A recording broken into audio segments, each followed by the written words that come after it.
What does a secret London Ankara meeting have to do with a potential NATO foothold in Azerbaijan? The plot thickens as whispers of a military base in Kakmaz, just kilometers from Iran, send a dangerous new signal. The arrival of Britain's new Foreign Secretary, David Lammy, in Turkey at this precise moment is no accident. Behind closed doors, talks with Erdogan are surely more than mere pleasantries. What deals are being struck in the shadows while the world watches elsewhere? This high-level visit during the base discussions feels like a deliberate, coordinated move. Meanwhile, Azerbaijani social media channels buzz with speculation. The chosen location? The strategic Kakmaz district. This isn't just about partnership plans. It's about constructing a direct Western platform within striking distance of southern Russia. But the true masterstroke was the recent three-way pact. On August 8, a seemingly peaceful agreement was signed in Washington between Armenia, Azerbaijan, and the United States. The official story spoke of ending conflict. The real story is a diplomatic coup. America has secured a long-desired foothold in the region, a victory it once only dreamed of. A military base would be the inevitable, ironclad next step to lock it in. For Moscow, this is a direct challenge, a southern replay of the eastward expansion that sparked so much tension. The cold steel of NATO infrastructure moving ever closer. Yet, an even greater storm is brewing to the south. Iran watches with growing alarm. A Western base on its very border? This isn't just a provocation. It's a potential flashpoint for a wider, far more dangerous fire. How will Tehran respond to a gun pointed at its doorstep? The entire region holds its breath. Whispers of a secret NATO base in Azerbaijan echo. A deliberate challenge to Moscow. These rumors don't just appear. Someone always benefits from such dangerous leaks. Can you feel the tension building? The air grows thick with the scent of political games. In Baku, they know precisely how this stings Moscow's ears. The very idea of NATO expansion southward, onto former Soviet land.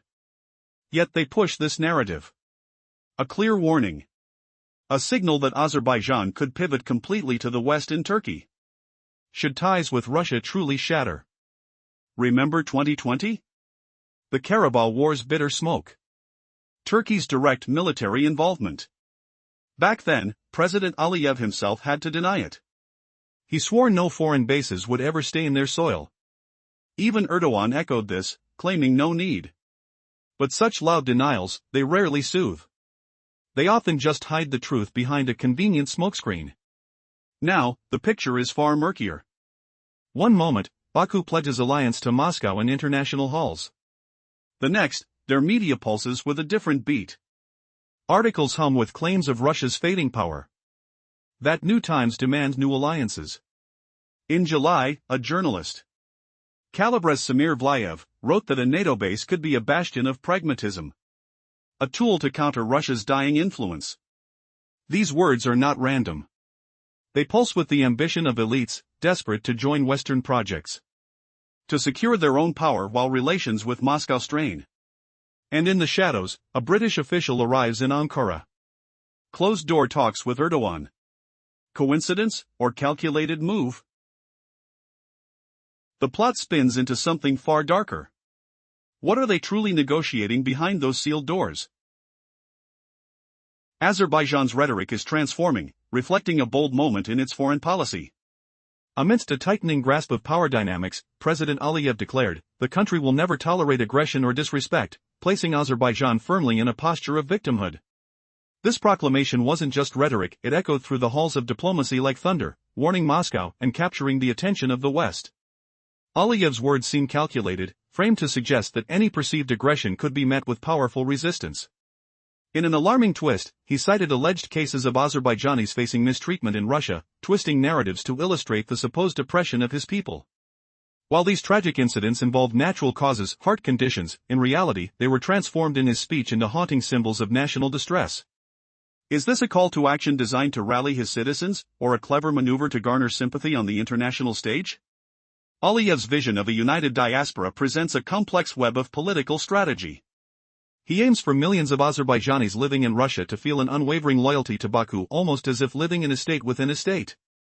Such sentiments, we must ponder, could ignite fierce nationalism or perhaps lead to increasing tensions, should their economic activities face scrutiny. The diaspora serves a dual purpose, funneling millions into Azerbaijan's coffers, thus becoming a vital source of influence over Russia. As if to stir the pot further, Aliyev extended humanitarian congratulations to a well-known country on its Independence Day, promising continuous support. Is this sincere aid, or merely a ploy to maintain relevance amid waning Western interest? The implications are vast, hinting at everything from fuel supplies to direct financial transfers. Can Azerbaijan gain leverage through such gestures, manipulating perceptions of generosity while nurturing its own strategic interests? Amidst this intricate dance, what becomes evident is Aliyev's acute awareness of the ramifications of his words. His statements resonate with the internal audience as declarations of strength, while externally they signal readiness for new alliances. This raises pressing inquiries: is Azerbaijan preparing for a shift in its geopolitical orientations? And, as tensions simmer, how will the ripple effects of these statements alter the course of regional stability? The stage is set, the players are in motion, and the audience holds its breath, waiting for the next act to unfold. Just heard what Aliyev did. This is a direct slap to Moscow. His recent statements cross every line of friendship. He called the Soviet-era inclusion of Azerbaijan an invasion and occupation. A historical revision that feels deliberately explosive. Can a decades-long partnership shatter overnight? And now, whispers of a potential NATO-affiliated base. Rumors swirl about Turkish or even Pakistani troops on Azerbaijani soil.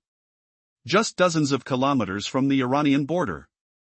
Tehran would see this as an act of war. The entire region is a powder keg. Who benefits from this new tension? Western strategists. They want to pull the South Caucasus into a spiral of conflict. Azerbaijan becomes a pawn on their grand chessboard. Yes, Baku gets Western attention, promises, loans. But the true price? Its sovereignty. Decisions will be made in Washington, London, Brussels. Not in Baku. Inside Azerbaijan, the debate rages. Some see a chance to break from Moscow forever. Others warn of unimaginable risks. Will Russia and Iran stand by idly? Unlikely. Their response could be swift and severe. For the West, this is one strategic move in a global game. A plan to encircle Russia with a ring of allied bases. The Caucasus is the key junction. The interests of superpowers collide here with explosive force. Every NATO step forward is a direct blow to Moscow's influence. Western media now speaks of inevitable changes for the region. A soft phrase hiding a brutal truth. A realignment is coming. The old balance of power is dead. What new fires will this spark? A sudden shift on the global stage. Azerbaijan's leader just crossed a line no one expected. His declarations were far from friendly, hinting at a new, dangerous conflict with Russia. Aliyev's rhetoric was sharp. Every word seemed chosen for Moscow to hear, a direct challenge without translation. It started when he called events in a neighboring nation an invasion. He pledged full support for that country's territorial integrity. Not just empty words. This is diplomatic code. A deliberate, loud signal from a nation once considered Russia's partner. He twisted history, labeling Azerbaijan's entry into the Soviet Union as a Russian invasion and occupation. This wasn't about academic debate. It was a public snub to Moscow and a play for nationalist pride at home. His next move? Declaring Azerbaijan bears no blame for the worsening ties. Everything Baku does, he claims, is lawful. Yet he warns his nation will never tolerate aggression or disrespect. A classic victim-playing strategy. Setting the stage to reframe any Russian reaction as an unprovoked attack. Then, a shocking claim. He alleged Azerbaijanis in Russia faced torture and death. In reality, these were natural deaths. But facts are twisted into symbols of oppression. The goal? To gain special, protected status for his vast diaspora, the economic lifeline pumping billions back to Baku from Russian soil. The plot twists again. He congratulated that known country on its Independence Day, promising ongoing humanitarian aid. A near mockery, as Western support wanes. This aid could be anything: fuel, cash, covert supplies. The most chilling statement followed. Aliyev boasted of bolstering military power, insisting he doesn't want war. A familiar, dangerous refrain. When a leader shouts peace while stockpiling Turkish drones and Israeli weapons, prepare for the opposite. This is a calculated pivot. Baku is realigning towards Ankara and the West, leaving its balanced approach behind. Every accusation against Moscow is a step closer to Western favor, new arms deals, and political backing. Is this the end of an era? Russia now faces a stark reality: a trusted partner is actively choosing a new side. The diplomatic fog is clearing, revealing a path toward direct confrontation. What happens next could reshape the entire region's future. In the previous segment, we witnessed Azerbaijan boldly declare its readiness to assist others, even as Western capitals adopt a more cautious tone. This rousing assertion, cloaked under the guise of humanitarian support, suggests intentions that could encompass anything from fuel supplies to direct financial transfers. Now, a striking assertion by Aliyev emerges: Azerbaijan is reinforcing its military might, though he insists it isn't seeking conflict. Anyone familiar with international relations understands this rhetoric well. When leaders stress their desire for peace, alarm bells ring, preparations for war are often underway. Baku's arsenal boasts modern drones from Turkey and innovative weapon systems from Israel. An active military modernization program stands at the forefront of his strategy, creating a stark contrast to the notion of a nation solely seeking tranquility. Aliyev's rhetoric aligns unsettlingly with broader regional dynamics. As declarations of friendship and partnership flood the public arena, preparations for more tangible actions hastily materialize beneath the surface. In Azerbaijan's case, this translates into fortified alliances with Ankara and revived connections with Washington. Recent months have seen a surge in joint energy and military projects. On international stages, Azerbaijani representatives increasingly echo pro-Western sentiments, a stark shift from their formerly balanced approach between Moscow, Ankara, and Brussels. This pivot raises eyebrows in Moscow. Aliyev's statements aren't mere unfriendly remarks, they're signals indicating a tightening grip on diplomatic maneuverability. Expanding the lens further, this behavior reflects a broader trend among post-Soviet states. They've learned a simple but powerful formula: the louder their accusations against Moscow, the warmer the reception from Washington and Brussels becomes. Adding historical references to past occupations and modern threats only amplifies the rewards they might reap. But here's the shocking turn: this pivot for Azerbaijan isn't just verbal embellishment. It serves as a strategic tool, providing leverage for new arms contracts while bolstering political support from the West. How far will Azerbaijan push its alliance with NATO, especially when whispers of a Turkish military base in its territory resurface? What implications does this hold for the delicate balance in the region? Only time will reveal the perilous path ahead. Amidst swirling tensions in the South Caucasus, a brewing storm takes center stage. Aliyev's recent outbursts have crossed more than just diplomatic lines, they have signaled an alarming shift in relations between Russia and Azerbaijan. His words, dripping with defiance, suggest a readiness for conflict, not the whispers of diplomatic meetings but the roar of assertive power plays. How far is Azerbaijan willing to go? Aliyev's declaration, labeling actions in a neighboring territory as an invasion, has rippled through the diplomatic undercurrents. He proclaimed unwavering support for territorial integrity, wrapping his rhetoric in familiar phrases echoing from Brussels and Washington. But when a leader, once deemed an ally, echoes such sentiments, it takes on new weight. It's a clarion call, not an emotional outburst. This is strategy wrapped in historical references designed to resonate with national pride. Could this be a harbinger of increased aggression against Russian interests? As he delved into history, Aliyev twisted narratives, framing Azerbaijan's incorporation into the USSR as a Russian invasion. This provocative stance wasn't merely for scholarly debate, it was a calculated move to distance Baku from Moscow, igniting nationalistic fervor among his people. With claims of constructiveness, Aliyev insisted Azerbaijan bears no responsibility for the downward spiral in relations, all while wielding the weaponized victimhood rhetoric. Is he preemptively casting Azerbaijan as the aggrieved party? He spotlighted alleged abuses against Azerbaijanis in Russia, mischaracterizing tragic medical incidents as systemic oppression. This narrative, though drastically simplified, seeks to solidify the emotional connection with the Azerbaijani diaspora, an economic powerhouse crucial for Baku. This diaspora generates billions, inflating the economy and boosting Aliyev's political weight. Can he afford to fracture this essential lifeline? With an audacious salute to a strategically significant ally recently declaring its independence, Aliyev has tantalizingly dangled the prospect of humanitarian support. Such support comes packed with the potential for influence and economic favors, implied and explicit. As the West becomes increasingly wary of its expenditures elsewhere, Azerbaijan's apparent willingness to assist raises eyebrows. Does this signal a deeper game afoot? Aliyev's assertion of military expansion as a peaceful endeavor reeks of subtle threats. History tells us, the louder the insistence on peace, the closer the drums of war echo. Armed with cutting-edge drones and advanced weaponry, Azerbaijan's military modernization hardly aligns with a pacifist front. In times where friendship and partnership are publicly lauded, might clandestine plans already be in motion behind the scenes? As murmurs swirl regarding a potential Turkish military base on Azerbaijani soil, these speculative notions are rife with implications. While officials shy away from declaring such fortifications, the mere suggestion serves as a pointed rebuke to Moscow.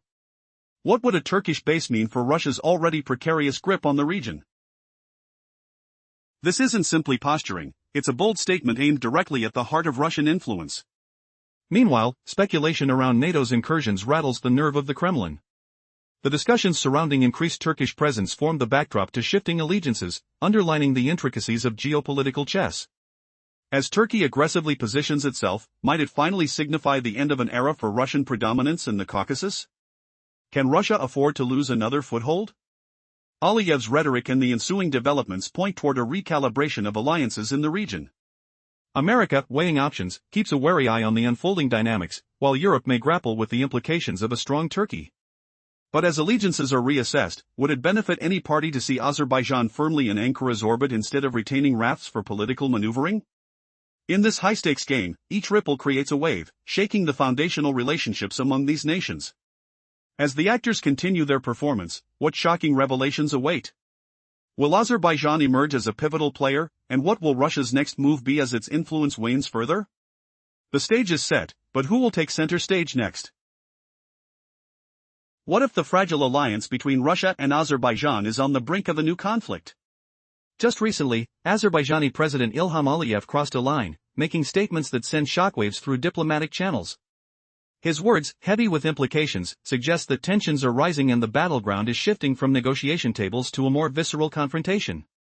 In a brazen move, Aliyev labeled the ongoing issues as an invasion, stirring emotions and igniting national pride. Did anyone expect this shift from a once close ally? The atmosphere thickens as he skillfully conjures historical grievances, framing the incorporation of Azerbaijan into the USSR as an act of aggression. What's his real aim? It's more than just history. Aliyev seeks to distance himself from Moscow while captivating his audience's sense of national identity. His rhetoric serves a dual purpose, projecting strength at home while inviting Western ears to hear his outcry. While Aliyev hints that Azerbaijan bears no responsibility for deteriorating relations, his message is pointed: we will not tolerate aggression. The very fabric of his statements echoes a familiar strategy, portraying oneself as the victim. Could this be a tactic to justify future aggressive moves?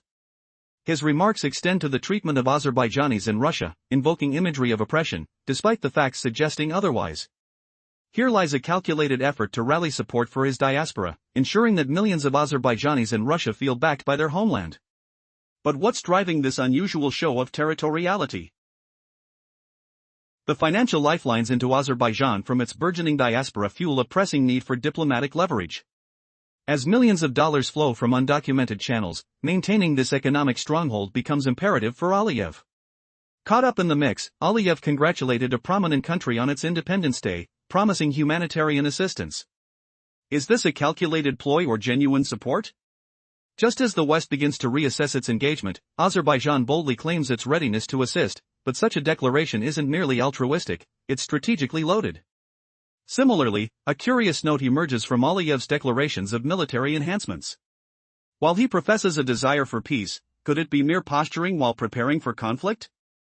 Each statement seems like a chess move, with advanced drones and weapons systems at his disposal. Could these preparations suggest that Azerbaijan is readying itself for a confrontation, cloaked in the guise of peace? Amidst this unfolding drama, Aliyev's words portray a new direction for Azerbaijan, steering away from Russia and towards potential alliances that echo across the Atlantic.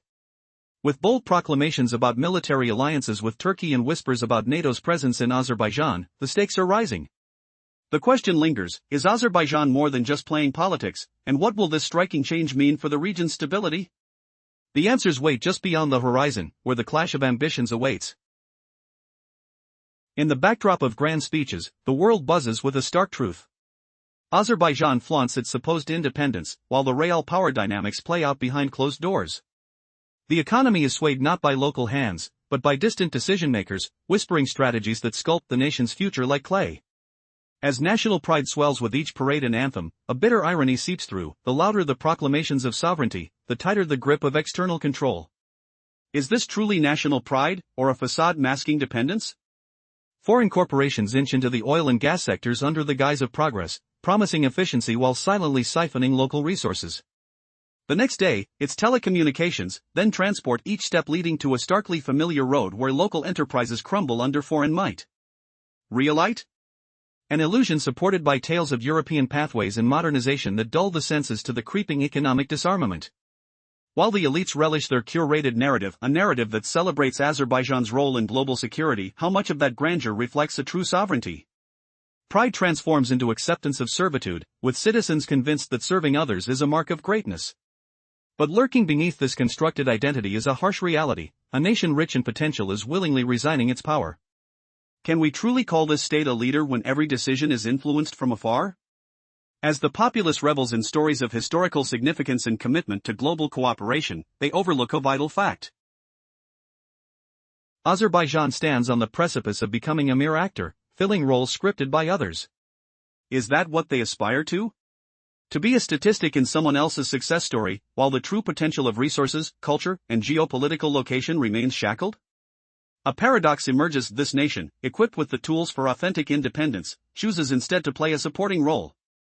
The apparent bright future dims in the shadow of invisible chains, all while the stage is set for a performance that echoes with pride but rings hollow at its core.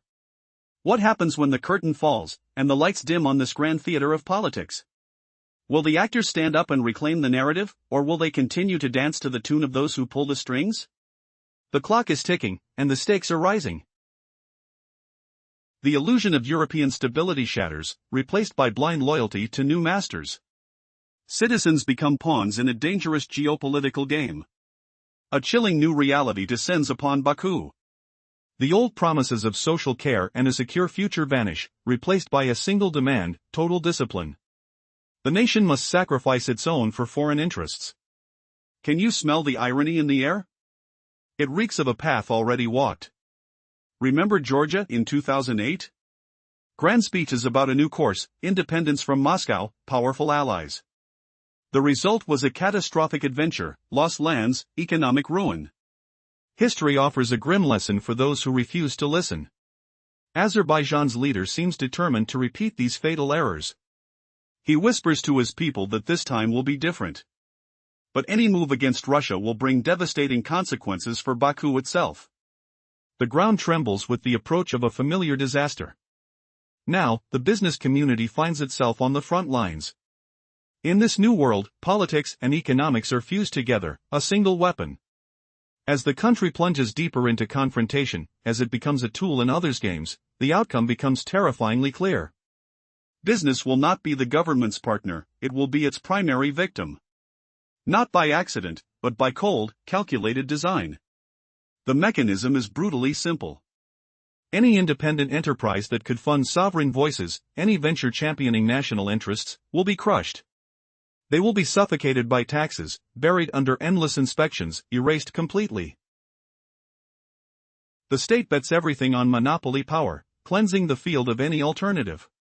They dress this purge in noble clothes: a fight against corruption, a strengthening of the system. But feel the cold steel beneath the velvet glove. It is the end of real competition, the death of true job creation. When the government speaks of stability, it means stability only for itself. For everyone else, a silent economic grave. How long before the entire structure collapses under its own weight? A shocking question echoes in boardrooms across Baku. What is the true cost of this new alliance? The answer is a bitter pill. True independence vanishes, sacrificed for foreign promises. Azerbaijan is losing its final chance to become a true regional power. This story is not new. Remember Eastern Europe after joining the European Union.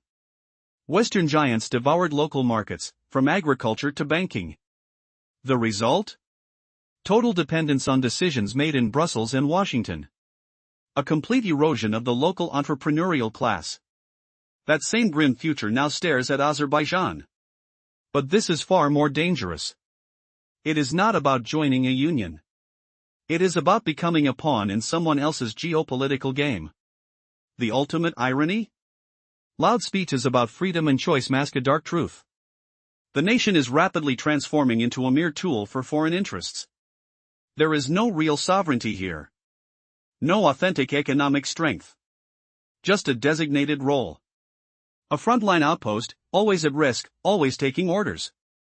A buffer zone, territory to absorb blows from others, never seen as an equal partner. A convenient instrument, to be used and discarded when no longer needed. Every role has its final act. No matter how attractive the opening scenes, or how loud the slogans, the ending is always the same. Crisis. Disillusionment. Internal collapse. The histories of dozens of nations prove it. An economy built not on its own people's strength, but on dependency and external pressure, is destined to fail. At first, it creates an illusion of stability. Money from resource sales fills the treasury. But this is a fragile house of cards, waiting for a single gust of wind. What happens when those external patrons shift their priorities? The money vanishes, and the carefully constructed facade collapses into dust. Foreign partners dangle investments and grand promises. Lavish showcase projects get built. But slowly the truth emerges, a hollow shell under the glossy wrapping. When foreign donors suddenly shift their priorities, the money vanishes. And the grand constructions they praised crumble to dust. This leaves a scorched earth, no real industry, no small businesses, no middle class. A complete lack of ambition from within. Yet, the powerful cling to symbols. Symbols are safer. Symbols never ask difficult questions. Their value never crashes. They never strike for pay. President Aliyev loves to play the part, he mimics great conquerors of the past, he draws parallels with empire builders. But it is all theater. Pure spectacle. History teaches a brutal lesson. So many nations were promised greatness, a national revival. Instead, they became arenas for foreign games.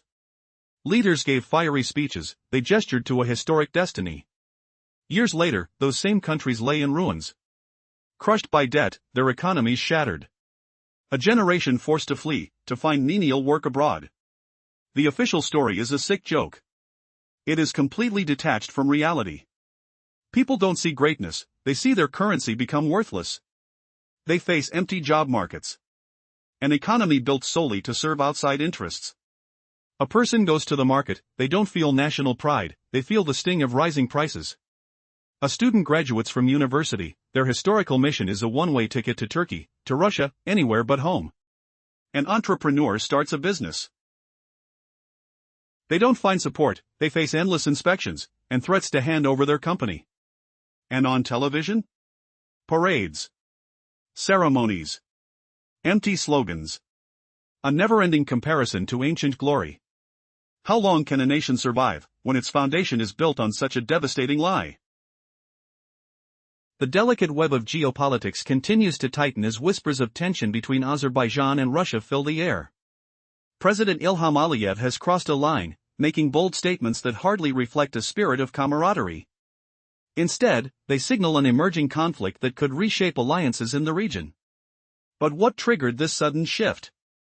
What does Aliyev truly want amidst the echoes of warmongering rhetoric? Aliyev's recent declarations are far from mere political banter. He referred to events in a neighboring country as invasion, asserting his unyielding support for its territorial integrity. When a leader once seen as an ally turns to such language, the stakes rise dramatically. His words are a clarion call, hinting at a willingness to settle disputes not through diplomatic dialogue, but on a far more perilous battleground. Could this be the point of no return for Azerbaijan? The irony is palpable. Aliyev has recast the narrative, framing Azerbaijan's incorporation into the USSR as a historical occupation. It's a provocative move, designed not just to rally national pride at home but to challenge Russian narratives in international arenas. How will Moscow respond to this blatant rewriting of history? Moreover, Aliyev's claim that Azerbaijan bears no responsibility for the fraying ties with Russia is laden with implications. He presents Baku as a victim reacting to aggression, setting the stage for potential escalation. But could this defensive strategy backfire? His references to Azerbaijani nationals suffering abroad, twisting unfortunate circumstances into symbols of oppression, might be a double-edged sword. As economic ties deepen through remittances from the Azerbaijani diaspora in Russia, the stakes are further raised. Will Aliyev risk alienating a critical source of fiscal support? With his recent overtures of humanitarian assistance to a historically aligned nation, it appears he is playing a risky game. Is this philanthropy, or is it the first step in a broader strategic maneuver? Aliyev boldly asserts that Azerbaijan is ramping up military capabilities, proclaiming peace even as his country strengthens its arsenal with modern drones and cutting-edge weaponry. Is this a genuine commitment to peace, or a smokescreen for military ambition? The irony of loudly claiming a desire for diplomacy while preparing for conflict is not lost on observers. As Azerbaijan subtly shifts its alliances, leaning toward Ankara and building ties with Washington, the narrative unfolds like a carefully orchestrated chess match. Each move seems deliberate, yet unpredictable. Has Aliyev envisioned a new identity for Azerbaijan on the global stage, or is he merely a pawn in a larger game? In the shadows, a new coalition forms, and every glance from Baku is thrown like a challenge. Whispers of a Turkish military base in Azerbaijan have surfaced, igniting fresh tensions with Russia. If this is more than just posturing, what does it signal for the region's intricate power dynamics? Could the seeming resurgence of NATO influence in Azerbaijan propel the country toward an unexpected confrontation? As discussions circulate, portrayed as providential, serious questions linger about their implications.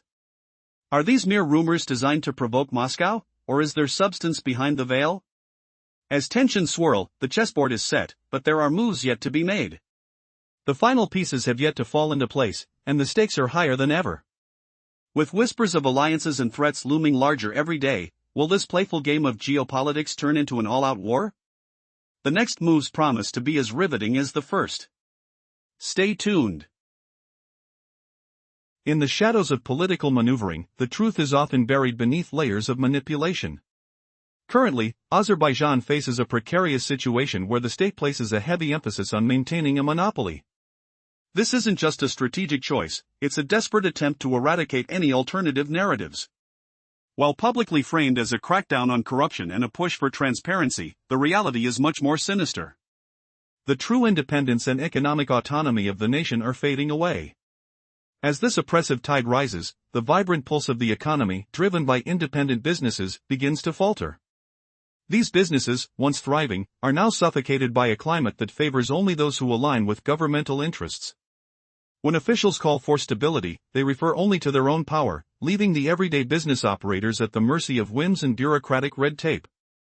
The free market's lifeblood is being systematically drained. Azerbaijan's economy, heavily reliant on oil and gas, provides little room for diversification. Empty promises of varied economics are forgotten as independent ventures that dare to step outside the traditional resource sector face relentless scrutiny. The looming threat of economic entities collapsing isn't just an abstract notion, it could lead to the very fabric of society unraveling.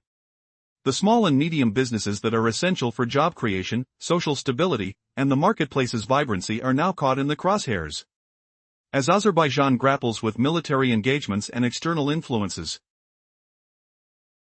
it is these everyday entrepreneurs who bear the brunt.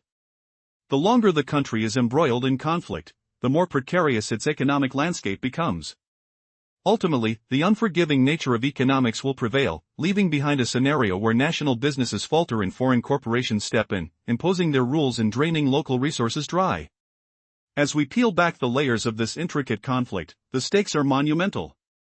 Will Azerbaijan find a way to protect its sovereign interests, or will it succumb completely to the forces that threaten its economic independence? The answers lie hidden in the hearts of its people and the choices made in these critical moments.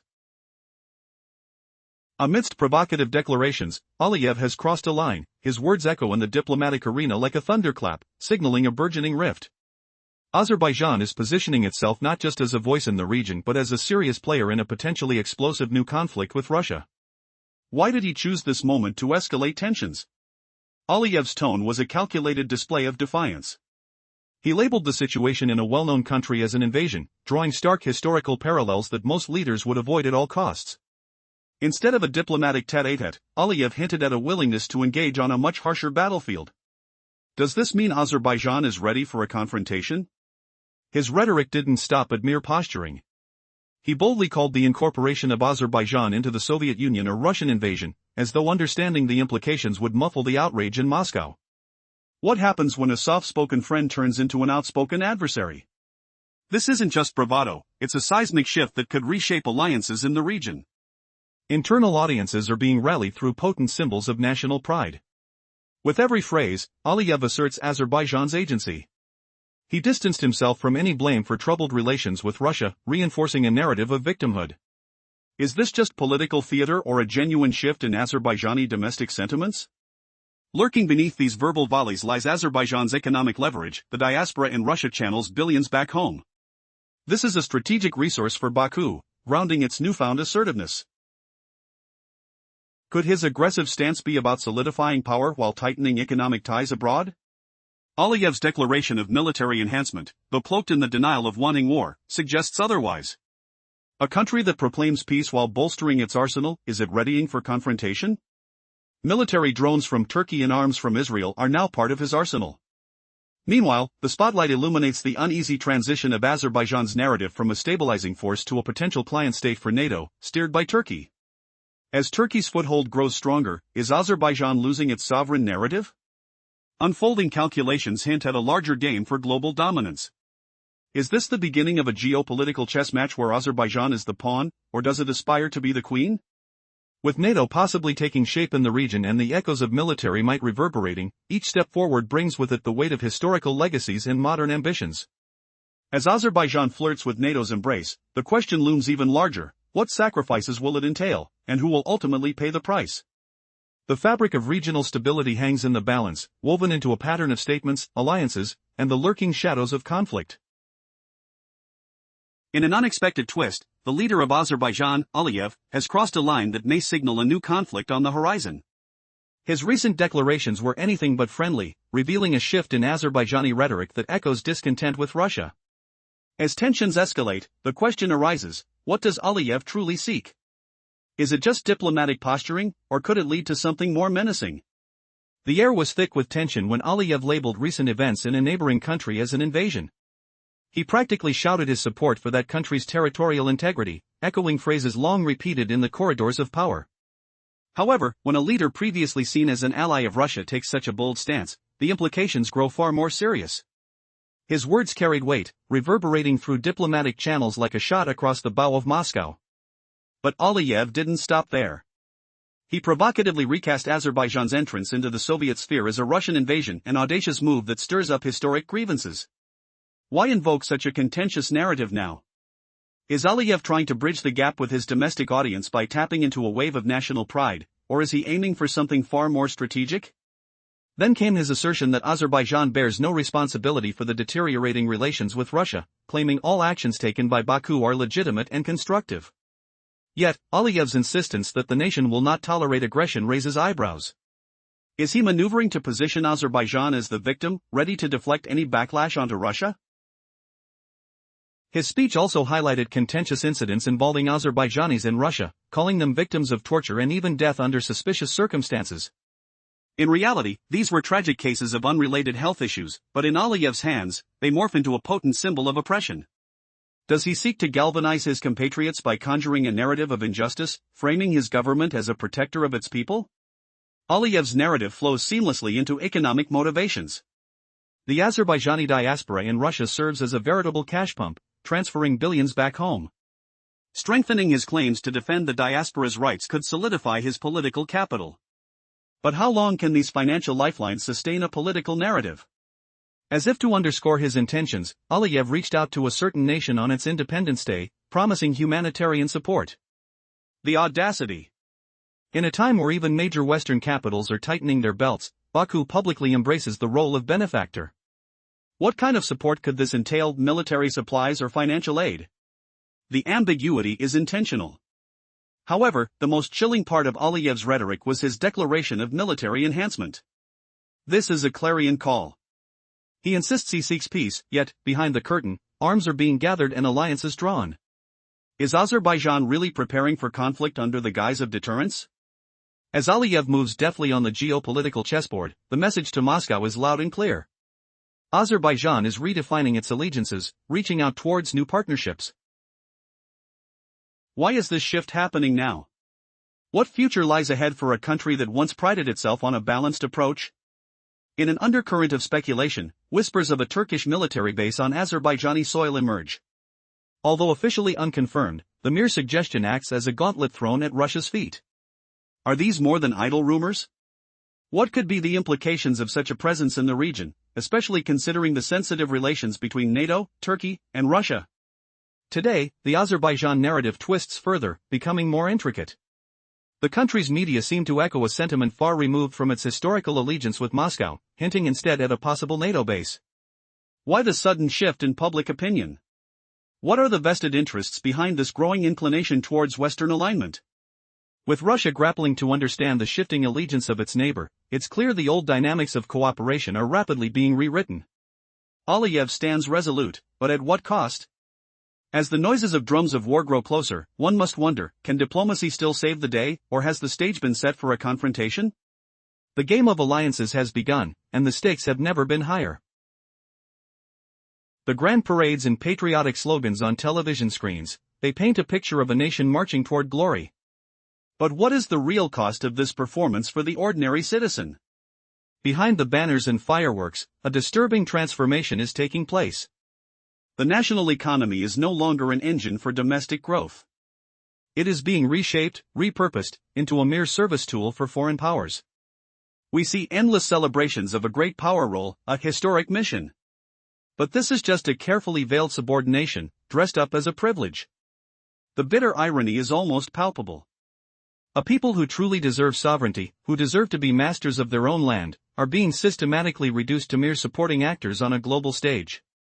They are treated as a resource to be exploited, as labor, as a tool to achieve someone else's strategic goals. This new role is that of a permanent stage crew. The population is handed flags for parades, instructed to applaud on command during celebrations, but nothing more. They are permitted to feel pride in victories won in foreign capitals or across the ocean, victories that are sold to them as their own national triumph. Yet, when the conversation turns to building domestic industry, to developing local science and technology, to fostering real education, these goals are suddenly declared secondary. The people are told their primary purpose is not to build for themselves, but to serve others with utmost diligence. What remains for them? They are given the hollow symbols, the songs, the flags, the parades. The grandiose speeches. These empty attributes become a cheap substitute for genuine independence, a sad spectacle masking a harsh reality of economic servitude. The drums beat, the crowds cheer, but whose future is truly being built here? And at what point does the applause begin to sound like the rattling of chains? In a bewildering twist, the narrative of Azerbaijan continues, where an alarming truth surfaces, the society is being subtly conditioned to relinquish its autonomy. Instead of nurturing the potential for self-determination, citizens are fed a relentless mantra about serving external interests. The education system, media, and propaganda intertwine to create a culture that glorifies the notion of a great mission. With the youth indoctrinated from an early age, they become unwitting actors in a script not of their own making. But what if this illusion of purpose masks a deeper tragedy? As generations pass, the realization of alternatives evaporates. This is where the dark comedy unfolds. A nation that could thrive as an independent entity becomes a mere stage for others' ambitions. Applause reverberates during parades, yet beneath the surface, the economic landscape decays. The populace celebrates symbolic victories without grasping that the essence of their sovereignty has been pilfered away. Politicians parade their power, while their voices echo the commands of foreign interests, rendering them puppets rather than leaders. Is it not ironic that in a land brimming with resources and potential, the choice is made to be a vessel for others? So the paradox of contemporary Azerbaijan intensifies. As the symphony of symbols grows louder, the path forward appears less one of independence and more of increasing dependence. Are they aware of the trap they've willingly walked into? With every moment of national pride, the gap between perception and reality widens. Leaving a chilling question resonating, will Azerbaijan awaken to reclaim its destiny before it slips away entirely? Or will the script continue to unfold, filled with applause yet devoid of true autonomy? The stage is set for an epilogue that may not just challenge expectations but shatter the narrative itself.